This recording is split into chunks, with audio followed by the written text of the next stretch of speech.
Welcome to Adulting on the Spectrum. In this podcast, we want to highlight the real voices of autistic adults, not just inspirational stories, but people like us talking about their day-to-day life. Basically, we want to give a voice to a variety of autistic people. I'm Adin Boyer, an autistic author and photographer, and I co-host this podcast with Andrew Comro. Hey, Andrew. Hey, Eileen. Today, our guest is Adin Boyer. Adin first gained widespread international notoriety as a music performance and composition major at CalArts after his musical comedy videos racked up millions of views on TikTok in 2020.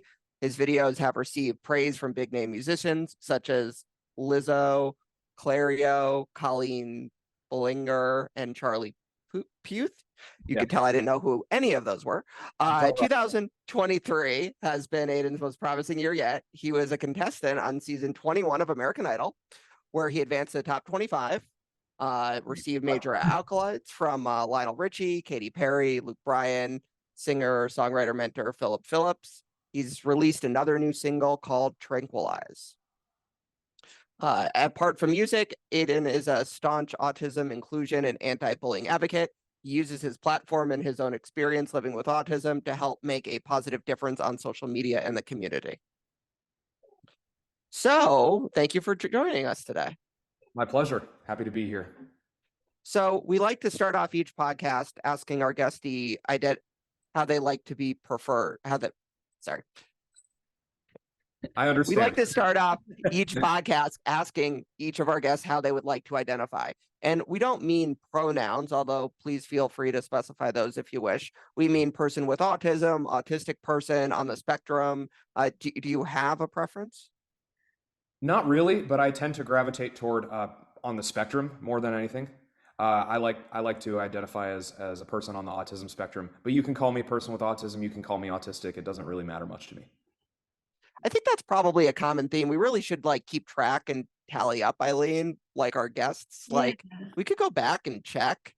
We should see like the answers and like, categorize it. I think like 80% answer, I don't have a preference, I mean, maybe a tiny preference, but really doesn't matter. And you know what? I'm starting to really like on the spectrum too. I don't know. It's nice. I feel like it has a nice flow to it. And it's almost like the name of our podcast.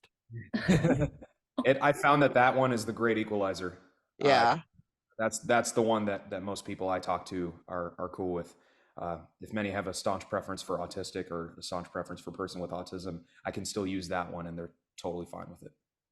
Yeah, it's the middle ground. That's what I found. Obviously, I cannot speak on behalf of everybody, but on the spectrum or with autism or is autistic.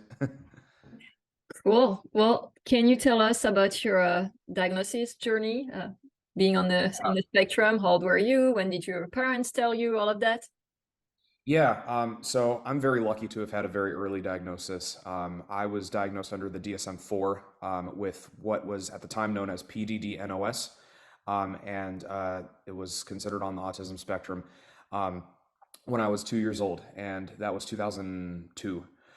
So I wasn't meeting a lot of the developmental milestones. A lot of people on the spectrum find themselves kind of regressing at around 18 months, but my parents kind of knew from the get-go immediately. There was never a specific time that I started showing symptoms of autism. It was just kind of lifelong for me. At least that's how my parents phrase it. I was diagnosed then. I was put in intensive therapy a bunch as a child. I did some ABA, but mostly I did a very non-traditional therapy called RDI, which stands for Relationship Developmental Intervention Therapy. That is what really, really helped me to be able to communicate. Unlike a lot of people on the spectrum who are diagnosed later, I completely lacked the ability to reference other people in order to communicate to begin with. I had no ability to mask at all. I basically had to be manually taught every single aspect of communication from when I was a child early on. So yeah, it doesn't come naturally to me at all, but it's what I do 99.999% of the time. So, I'm getting there. I was told that I had autism when I was 12 years old. So it was a long time after. I had always felt like I was different, but My parents told me when I was 12, and sometimes I actually kind of wish they told me a couple years later, because at that point I was still kind of using my autism as an excuse. Sometimes I didn't really understand the line between using autism as an excuse, rather using autism as an explanation. So I would still kind of take advantage of the diagnosis for a little bit in my early preteen years, just to get away with things, and it was very immature of me. But then I also just hated myself. I had a really, really, really rough experience with my mental health once high school began. But not long after that, I really started to come into my own, and I began to accept myself more and more. It's also around the time I began to make friends, and things really, really began to shift for me. I was becoming closer and closer to my music career, and I started to feel like parts of community as I got older, and it really, really helped me to accept myself and learn to love myself and be proud of being on the spectrum.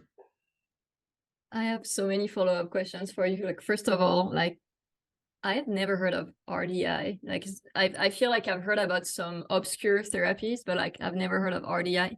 I don't even know if it's still around. You know, is it still? Yeah, no, it's still around. I can't remember the name of who started it, but like my family, like way back in the day, had done meetings with um, the guy who started it. It wasn't Greenspan, because that's the floor time approach, but it kind of is on it's on the similar sort of vicinity of Greenspan, I think.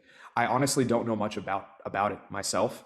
My parents know a lot more about it than I do, but it is still around. It's not very popular, but it worked really, really well for me, and it's worked really well for a lot of other people on the spectrum, and it ultimately helped me to be able to communicate my wants and needs to begin with.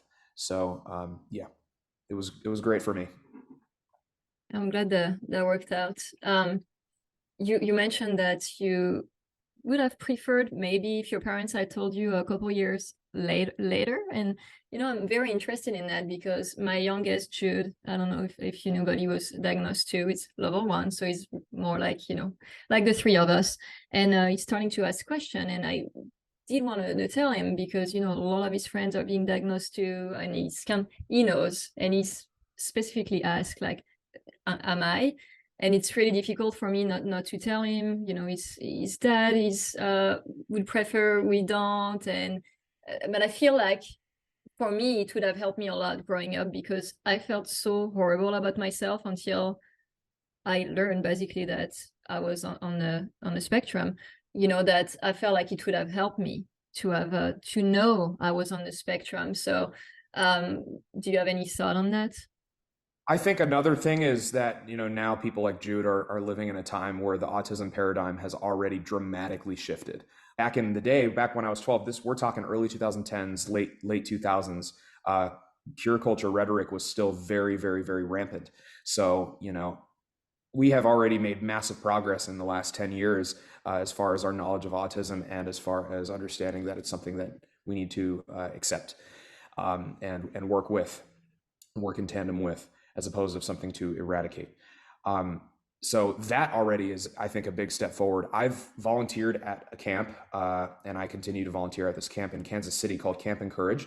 And almost every one of the kids, this is ages 8 to 18, almost all of them know that they're on the spectrum, even the really, really young kids. And I think that, you know, now that autism isn't seen, you know, nearly as much by the general population as a disease anymore. Obviously, we still have a lot of work to do in that regard. But I think that now that the paradigm has shifted, it would probably be a lot easier to tell younger people on the spectrum that they're on the spectrum. So it's really a case by case thing. For me, you know, I had all these preconceived notions about autism because, you know, I was called the R word all throughout my life, and you know, to me, it was just this horrible thing. There was not a single good thing about it. That was my only knowledge of autism in my preteen years and prior. So, you know, I use that against me. So it really depends on the context. But for me, back then, I would have wished that my family had told me later. But if I was 12 years old now, I would have probably wished that my family told me earlier. But, you know, that's just me. I think a lot of it just has to do with the context of the autism paradigm as a whole. Makes total sense, yeah. So would you say, the most difficult thing about your autism? And what would you say is your favorite thing? That's a great question. Those are great questions. The most difficult thing about having autism, uh, I don't particularly have a specific part of it that I really kind of think about. I just kind of live with it. It's not really something I think about too much. Uh, just I think just exclusion, just being excluded, uh, just knowing that I've never really been able to fit in a conversation with most people. You know, things like that. My sensory issues, which are just agonizing. My particularly auditory sensory issues, sudden loud noises, um, and yeah, I think probably those would be the most difficult. Oh, and just struggling to control my body, just struggling to actually get my body to regulate. That's probably the most difficult thing about my disability. Um, and of course, I just wish the world was more accommodating as well. Of course, that's a whole other conversation because the world is a lot of people on the spectrum say that it's the world that is the most disabling part of them being on the spectrum. And while I absolutely agree that it is very, very disabling to have a world that just doesn't understand you, I found that I still am disabled a lot itself by my autism itself. Um, my favorite part about being on the spectrum is the fact that it ultimately got me to where I am today. I am the happiest I've ever been. 2023 has been the best year I've ever had, and I just continue to learn more about myself. And I have this strength that is very unique, and um, I'm just proud of who I am. I feel proud and self-actualized. I still have moments where I really, really struggle with my self-esteem, but overall, at the end of the day, most of the time, I'm very proud of who I am and my unique outlook on the world. I think I have a lot of unique things to offer. So that's probably my favorite part about being on the spectrum. I think that my relationship with music attributes to my autism as well. So yeah, that would be my closest answers to those two questions. And I think, and it's a cliche that a lot of autistic people have like a splinter skill, but for you, it's almost like you do have one with music. I mean, I don't know if you agree or not, but I'm wondering whether it's linked to your autism or not. You do have perfect pitch and clearly amazing talent for music. How did you discover that you had that talent? Yeah, definitely. I mean, there are a lot of people with perfect absolute pitch who are not on the spectrum, but I like to think that my perfect pitch sprung from my autism. Um, it just comes so naturally to me. I'm able to pull notes out of the air just immediately. I can hear a pitch and I can immediately identify it. Sometimes I forget that other people can't do that. And then me saying that sounds like, hey, look at me, look at what I can do. But at the same time, I just don't know any different. I don't know any different. People are always expressing to me, oh my God, it's so impressive that you could do that. And I'm like they're like, do you realize how impressive that is? And I'm like, no, I don't. I do not realize how impressive it is, and I don't think I ever will because it's all I've ever known. But I it just comes naturally to me. I just can hear a pitch and I can just identify it. Oh, it's a C. Oh, it's a C up about 50 cents. I can estimate that's a C half sharp about 37 cents. I mean, I can't go that specific, but you know what I mean? It just comes so naturally to me, and I use it for everything. It's the reason I was able to skip 3 levels of oral skills as a music major in college, and garner 15 units just by having perfect pitch. It's I it's I feel very lucky. It's a blessing, but it's also a curse because it makes it a lot harder to communicate with bandmates, a lot harder to communicate to my students because I'm a music teacher on how to interpret notes, because I've had to build it around my absolute pitch, and it's harder to explain it and see it in a way that most people see it.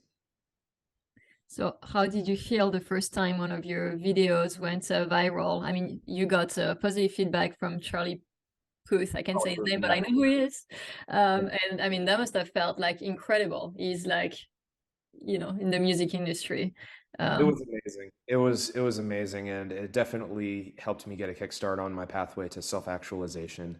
I finally could say that I feel self-actualized now with American Idol, but those TikTok videos were crucial points in my musical development for me. I was still in the midst of college. It was the height of COVID, so everything was everybody was quarantined, and that was kind of the closest thing I could do. I couldn't get any gigs. I couldn't do all these other things, and I still had my priorities shifted toward film scoring being the main thing I wanted to focus on before becoming a pro singer songwriter too.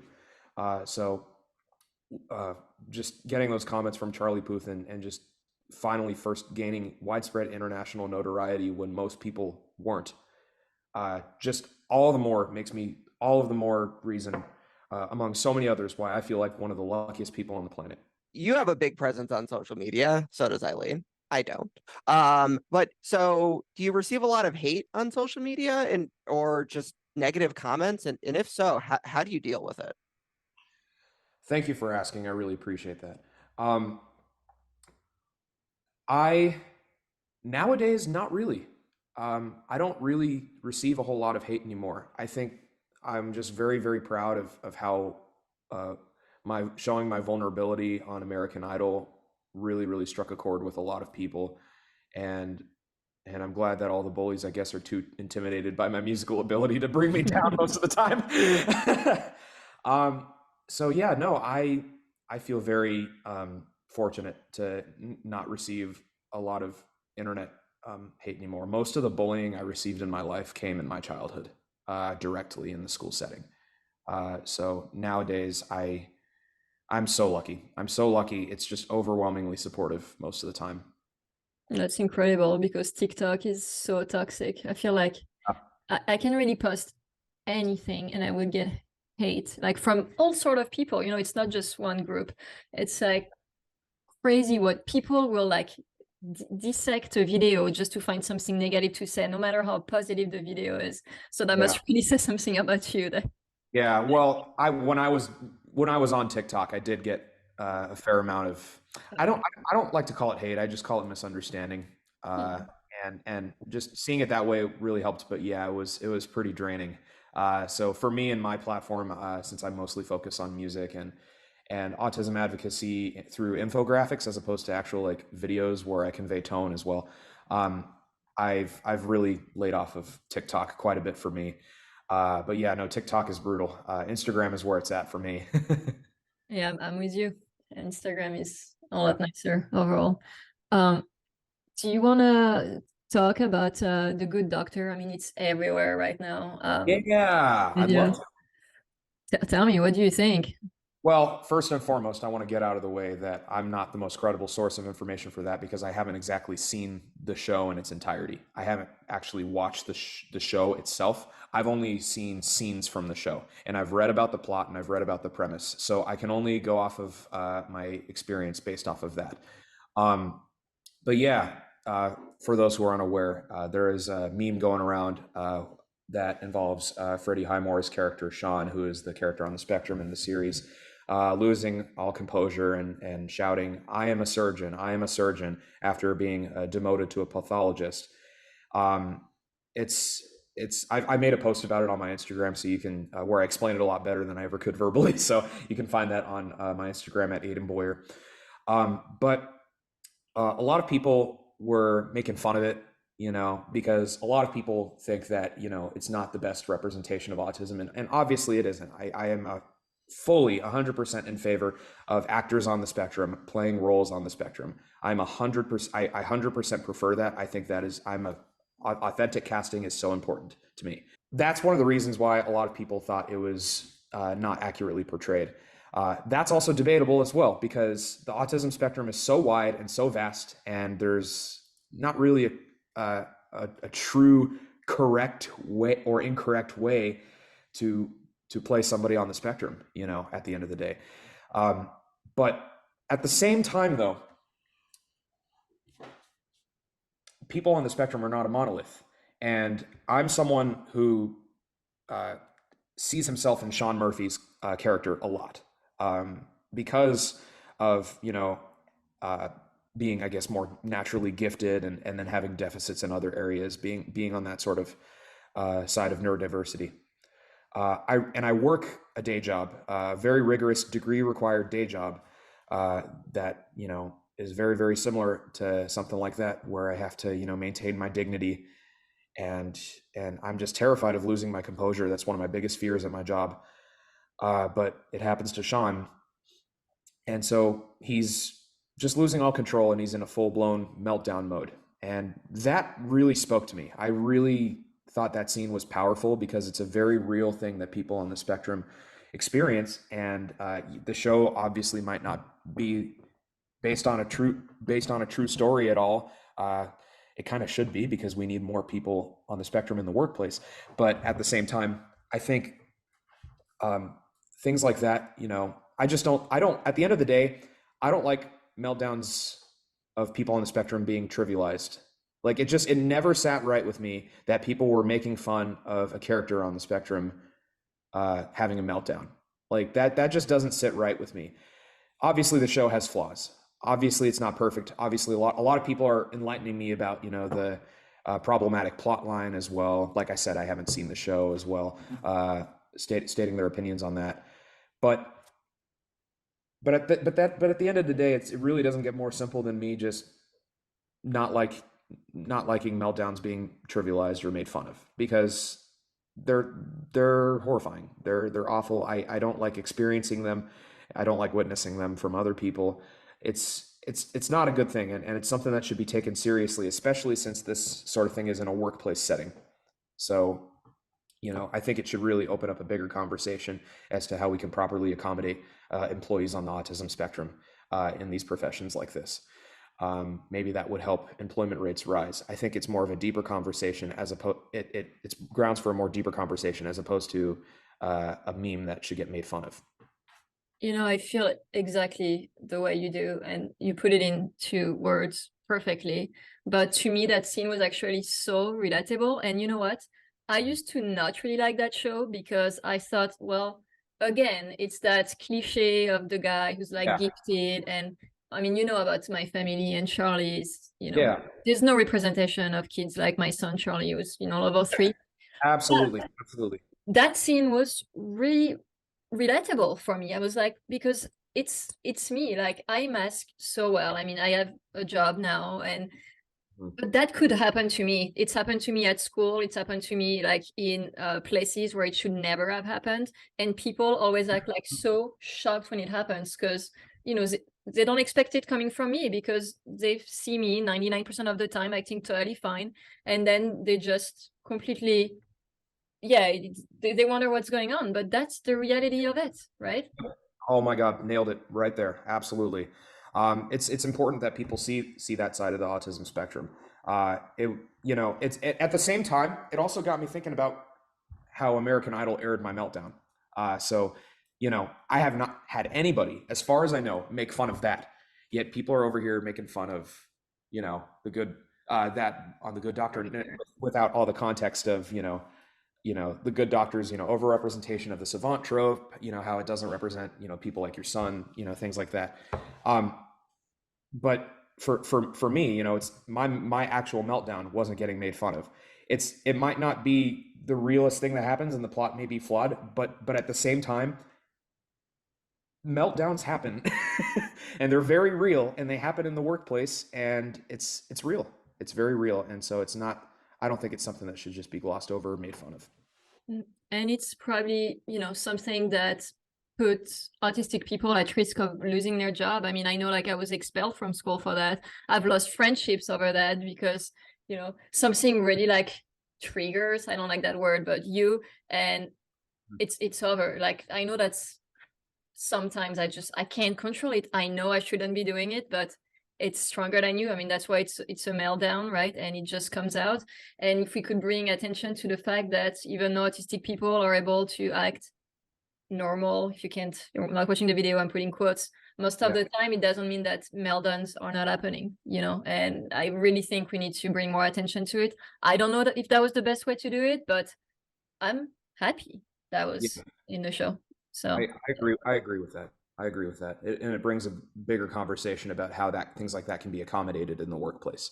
A perfect segue. And I do like talking a lot about neurodiversity and acceptance in the workplace. And it's such a complex topic because there's Eileen's two sons are so different. When you talk about autism and employment, how can you group that together?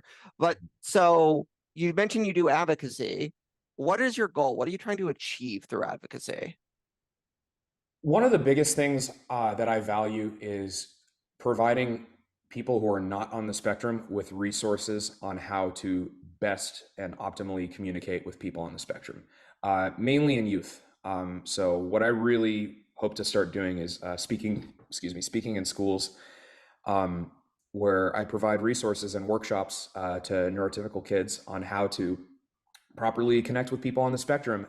So I do real world scenario training. Like, for example, let's say you are talking to somebody but on the spectrum, but they cannot stop talking about a certain subject and you're just sick and tired of it. But what can you say to them while still being nice and still giving them the benefit of the doubt? And I've had, and the few times I've done that, I've gotten some great responses. I had a kid say, because obviously you don't want the kid to be like, shut up or like, be quiet. Or like, oh my God, can we please talk about something else? But rather, what else do you like? What are some other things that you like? Things like that. Things like that. Just kindness workshops, particularly for neurotypical people. I also just hope that my story can help just inspire people on the spectrum as well. But really, I focus, I think, the most on my advocacy on educating neurotypical people on how to uplift people on the autism spectrum. I'm all about uplifting. I'm all about making positive content. I'm all about that sort of thing. Kindness, mainly just because I understand firsthand what it has meant to me in my life. So can you share experiences you've had with other autism organizations, as a self-advocate as well, just how you've been perceived and what the response has been like, and how to, you mentioned, build that bridge, how have you gone about doing that? So I've been just trying to hustle and just put my social skills to the test, really, really, really challenge myself based off of all the things I learned in speech therapy. There's an LA group called the Miracle Project, which is a theater group for people of all neurodivergent abilities, that I have just found an amazing community with. I get recruited to do a bunch of gigs for them as well. I've just reached out and talked to organizations that involve people on the spectrum, and I have found that they're just much more accepting than the music industry. I applied all sorts of venues to perform at, getting like no responses most of the time. But then when I reach out to autism organizations, they're all in. You know what I mean? So I just found that people who work with these autism related organizations, whether they're on the spectrum or not, whether if they're involved in that, they're so much more accepting and understanding of me and my missions. The Doug Flutie Foundation is an organization that reached out to me recently after my time on American Idol, and I'm someone who will just take any opportunity I can get, but I wanted to look into it, and it just blew me away, the things they do for people on the spectrum. They actually raise money that goes directly toward people on the spectrum in helping them achieve their dreams and helping them achieve careers and a quality of life. People on the spectrum shouldn't have to, resort to, just, going as far as like working a, custodial job that they don't care about. People on the spectrum should be allowed to live their dreams and should have the resources to live their dreams, just like any neurotypical person, lucky neurotypical person would. So I just am so grateful that they reached out. They said, we want to help you. We want to help you contribute financially. We will fly you out to Boston so you can perform and network. And I'll be sharing the stage with Cody Lee, who won America's Got Talent a few years ago. Another person that I feel like the autism community needs to talk about a lot more, just because of what he has done. But I'll be sharing the stage with him in Boston. I'm very, very excited for that. I've had meetings with the Flutie Foundation, and the two people I've done the meetings with have been so wonderful and so supportive, and they've been kind of starstruck over me. So that's pretty amazing. They're helping me invest in, my music equipment, because I don't want to spend my whole entire paycheck of grueling work that I have to do as someone on the spectrum, who's also a teacher, on just trying to do what I love. You know what I mean? So I'm so grateful for all of their contributions, and I hope to continue working with them some more. They told me about their budget. It's seriously incredible. It's seriously incredible, the work they do. I'm so glad they're supporting you, and I had never heard of them. So thank you for bringing them up because our listeners now know about what they're doing. Of And course, happy to spread the message. so where can people find you on social media? People can find me through my Instagram handle at Adin Boyer. I use that handle for most other social medias as well, except for Twitter. I'm most active on Instagram. You can email me if you have any inquiries about anything, adinboyer@gmail.com. I read as many as I possibly can. I read Instagram DMs. I read Facebook Messenger things, but not as frequently.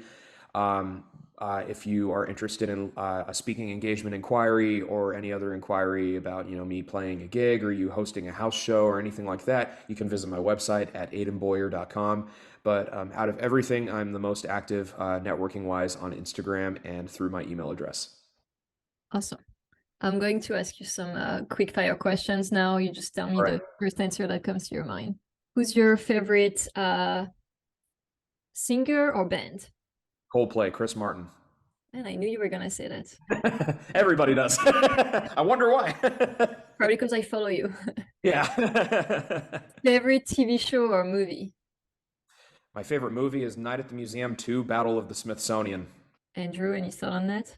Never seen it. No. Yes. I have. Something about you. Yeah. Eileen, just because you haven't seen any movies, right? What's your favorite book? I don't really read a lot. Thank you, Hyperlexia.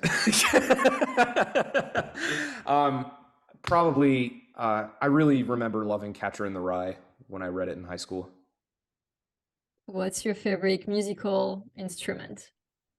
Piano, of course, but it's tied a close second with electric guitar. Well, you play guitar too? I don't, but I just love the sound of electric guitars, and I love arranging for it and, messing around with audio effects on electric guitars, particularly in the realms of reverb and, spaciousness and stuff like that. So can you play any instrument or with your perfect pitch and musical ability, or do you have to learn, or is that? I mean, I'd have to physically learn the instrument, but with, my perfect pitch, I can understand, the workings of an instrument. I would still have to actually go to an actual musician who plays that instrument to be like, hey, is this impossible to play or so it gives you the very good basis. Yeah, it gives me a good basis for arranging for that instrument, not necessarily for playing it. That's cool though. What's your favorite color? Indigo, deep indigo, blue, violet. I've been really liking maroon lately. I like dark red. I like maroon too. Yeah, good one. Well, that was it for us. And thank you so much for joining us today. I'm glad we could finally meet in person because we've known each other through social media for a few years now. And your story is really incredible. And I love how balanced you are about everything, your take on things. So thank you. Thank you so much. I really appreciate it, guys. Let's keep in touch. Cheers. Cheers. Bye-bye.